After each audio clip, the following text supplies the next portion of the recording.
त्या छत्रपतींचे वंशज या राजे शिवेंद्र राजे या ठिकाणी आलेले आहे म्हणून हा महत्वाचा.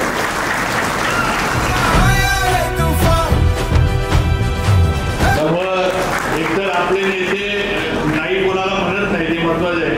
आणि किशोर भाऊंचं तर कुठलंच काम ते कधी त्यांनी बाजूला ठेवले किंवा ऐकलं नाही असं नाही. त्यामुळे किशोर भाऊंचा हे तेवढी पोच माझी जेवढी असेल तेवढी किंवा त्याच्यावर एक टाकणभर जास्त का होईना